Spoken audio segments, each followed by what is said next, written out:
NASA hat. NASA. And today I was reading some journal articles, and it made me think about one of my favorite journal articles that I've ever read. And so today I wanted to read you that article. This article was published in 2002, and I looked it up before this video and saw that it was a free article. I even went through and got licensing to quote-unquote reproduce this article in this video. So today I will be reading it to you.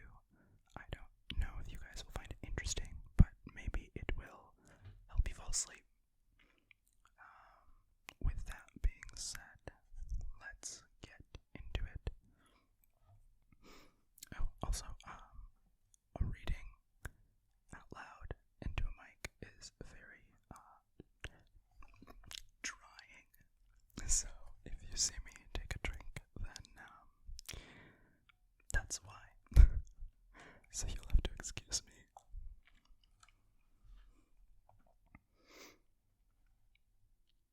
Alright. This article title is Chemical Synthesis of Poliovirus cDNA. Generation of infectious virus in the absence of natural template. It's by Geronimo Cello, Anico V. Paul, and Eckerd Weimer. The abstract reads, full-length poliovirus complementary DNA, cDNA, was synthesized by assembling oligonucleotides of plus and minus strand polarity. The synthetic poliovirus cDNA was transcribed by RNA polymerase into viral RNA, which translated and replicated in a cell-free extract, resulting in the de novo synthesis of infectious poliovirus. Experiments in tissue culture using neutralizing antibodies and CD155 receptor-specific antibodies and neurovirulence tests in CD155 transgenic mice confirmed that the synthetic virus had biochemical and pathogenic characteristics of poliovirus. Our results show that it is possible to synthesize an infectious agent by in vitro biochemical means, solely by following instructions from a written sequence. So before we get into it, just kind of breaking down what that's talking about. This article is so cool because they basically built poliovirus just from the sequence of its genome alone. It's like absolutely insane to me and has a lot of implications in bioterrorism, as they talk about in the concluding portions of their article. But to get to that part, we must read forward, so here we go.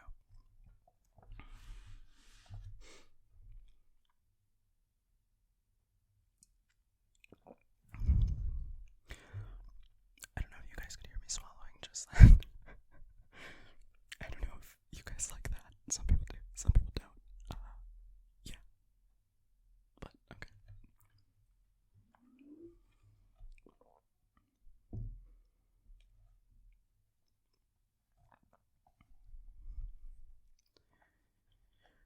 Research on viruses is driven not only by an urgent need to understand, prevent, and cure viral disease, it is also fueled by a strong curiosity about the minute particles that we can view both as chemical and as living entities.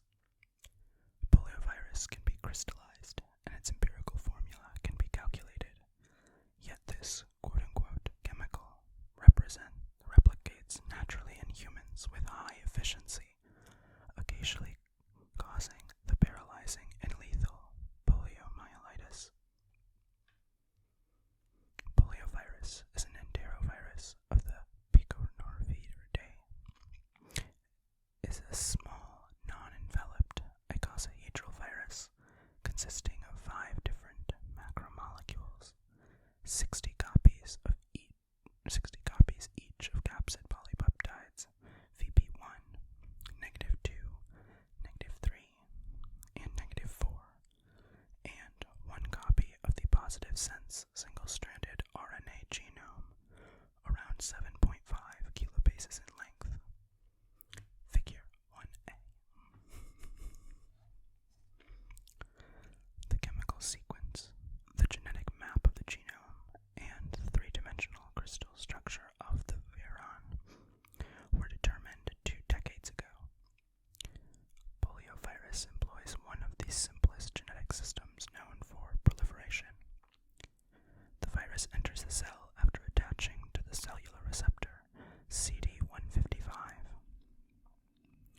Immediately after the virus particle uncoats inside the cell, the genomic RNA is translated under the control of the internal ribosomal entry site, IRES, into a single polypeptide, the polyprotein. The polyprotein is then processed into functional proteins by 2 viral proteinases. With the aid of viral proteins, most notably the RNA-dependent RNA polymerase 3D pol, and the genome-linked protein VPG, along with cellular components, the viral RNA is transcribed into -strand copies that serve as templates for the synthesis of new viral genomes, +strand RNA. Newly synthesized +strand RNA can serve as messenger RNA for more protein synthesis, engage further in RNA replication, or be encapsulated by an increasing pool of capsid proteins. In suitable tissue culture cells, for example, HeLa cells, don't even get me started on HeLa cells. They have a very dark and messed up history behind them, but that is not the topic of this video. In suitable tissue culture cells, for example HeLa cells, the entire replication cycle is complete in only 6 to 8 hours and yields 10 to the power of 4 to 10 to the power of 5 progeny virions per cell. Here we describe the de novo biochemical synthesis of infectious poliovirus from basic chemical building blocks, independent of viral components previously formed in vivo, and with the use of the known sequence as the only instruction for engineering the genome. The succession of macromolecular events in an infected cell was reproduced in a test tube containing a cell-free extract devoid of nuclei, mitochondria, and other cellular organelles, and seeded with viral RNA. This result confirms that the genome sequence originally deciphered from the virion RNA is correct, and demonstrates the feasibility of biochemical synthesis of an infectious agent in the absence of a natural template. The strategy of synthesizing the genome of poliovirus type 1 Mahoney, called PV1M. So, if you hear me say PV1M in this video, that's the acronym for poliovirus type 1 Mahoney. The strategy of synthesizing the genome of PV1M began with the assembly of a full-length cDNA carrying a phage T7 RNA polymerase promoter at the left 5' end from 3 large overlapping DNA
synthesis.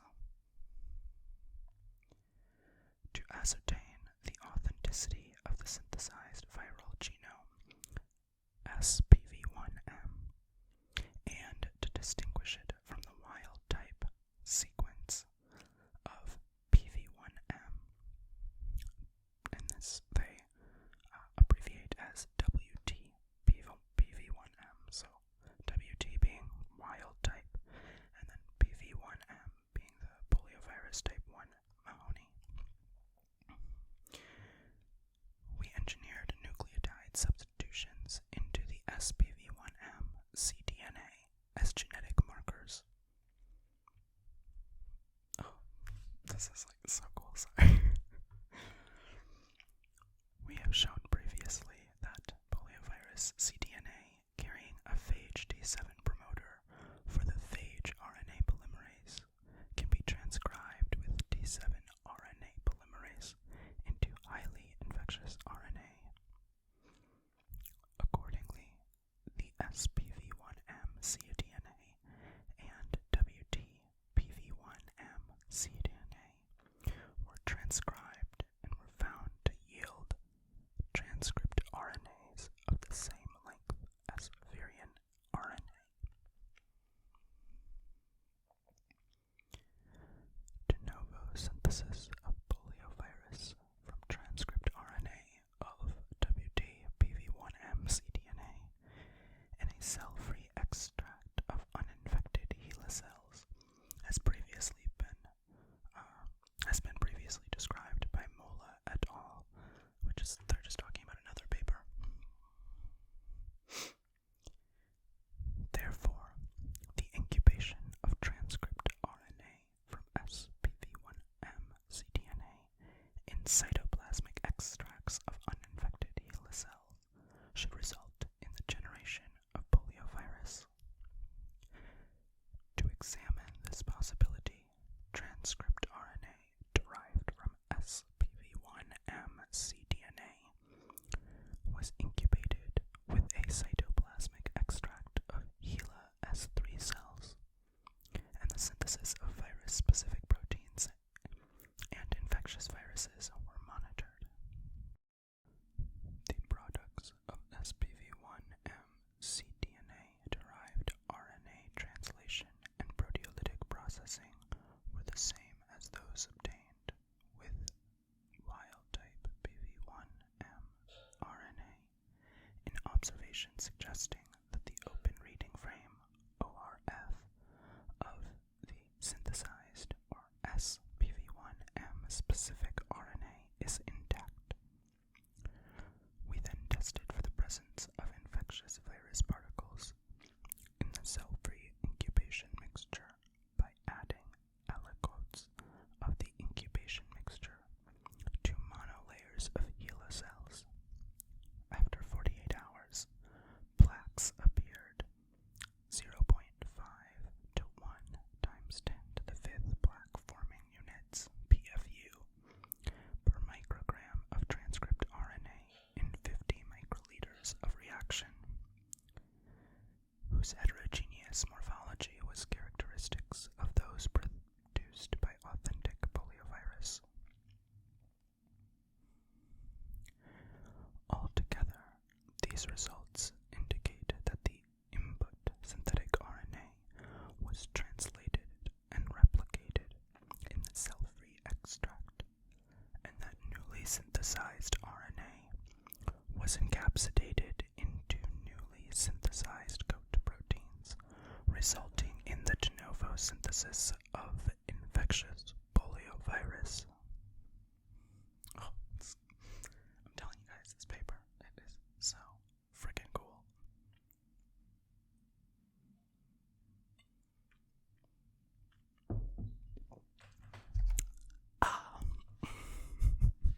I don't know, that was probably rude, I'm sorry.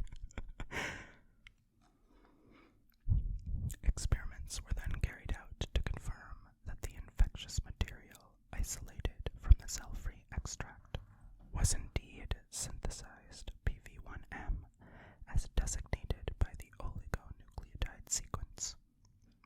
Restriction enzyme digestion of the reverse transcriptase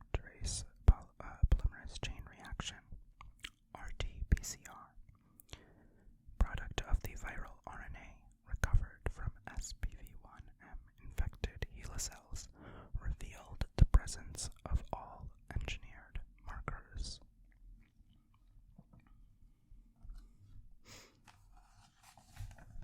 Turning the page.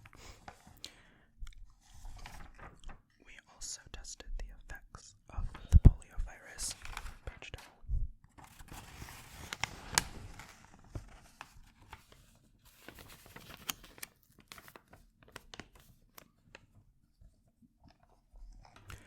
Receptor-specific monoclonal antibody, MAB or MAB, D171, and type-specific hyperimmune sera on plaque formation by SPV1M.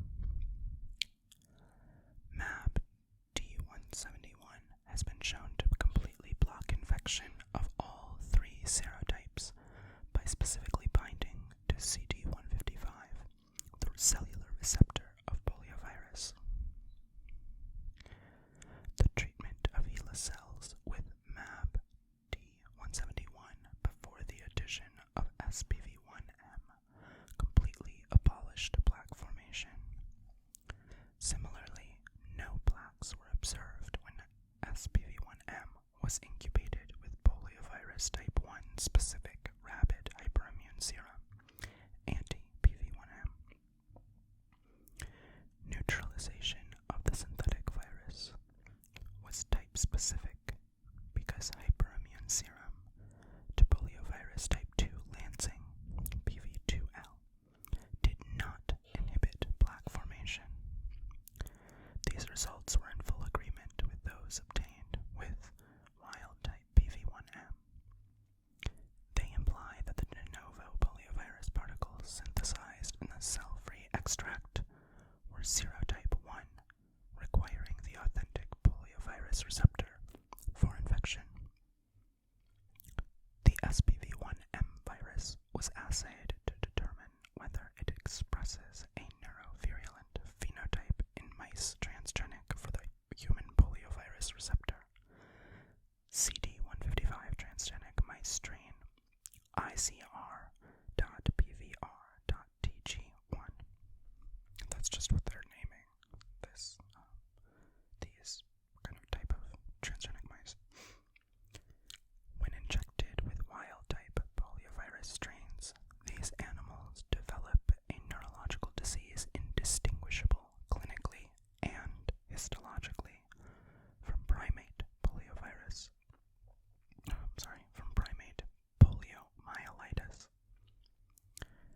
Intracerebral injection of SPV1M caused flaccid paralysis or death in CD155 TG mice, resembling the disease produced by wild-type PV1M.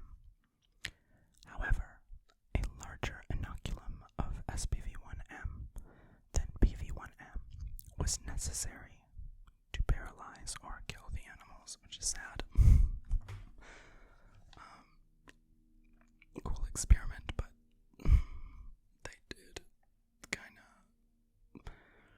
really leaned into that animal experimentation. The increase in the magnitude of attenuation was unexpected because all nucleotide substitutions introduced into SPV1M resulted in silent mutations in the ORF, except for the newly created XMA1 and STU1 sites in the 5' non-translated region and DR, and 2B region, respectively. These latter changes have been shown previously to have no influence on viral replication in tissue culture. However, the silent mutations that we introduced into the poliovirus genome may exert a strong influence on the pathogenesis by hitherto unknown mechanisms. The presence or absence of genetic markers in the inoculated virus and the virus isolated from the spinal cords of paralyzed mice was confirmed by amplification of the viral RNA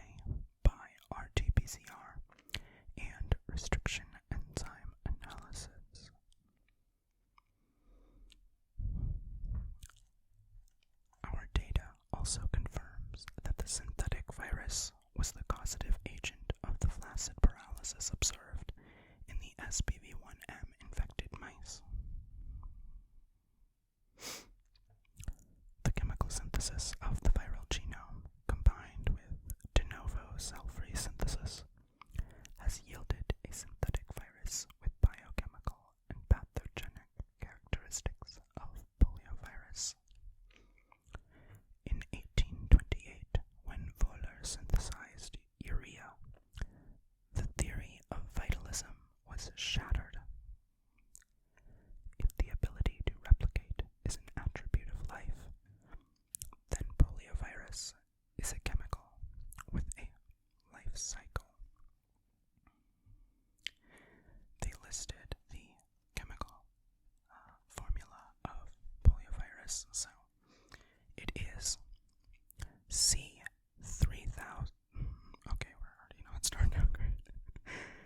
C332652, H492388, N98245, O131196, P7501, S2340.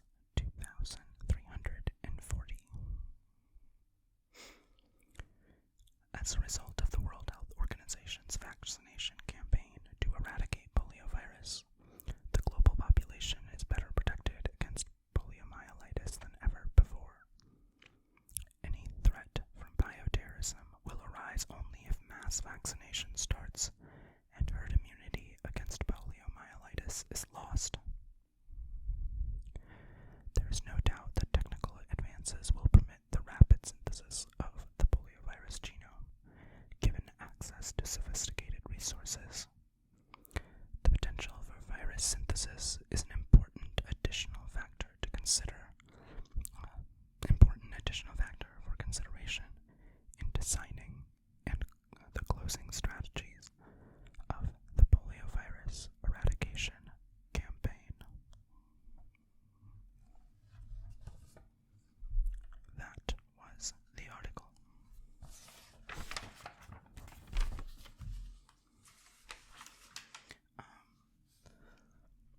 I'm not sure how much you guys enjoyed that, if that helped you sleep, if you found it interesting at all.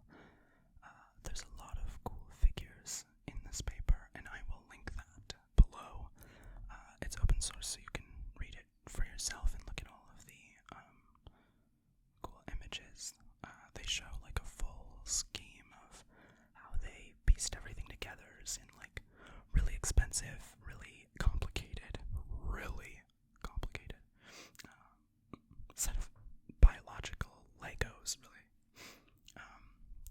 But I think it's such a fascinating paper because they literally looked at the instructions that our cells use to replicate poliovirus, and they did it in their lab without requiring an actual sample of poliovirus itself. So they just did it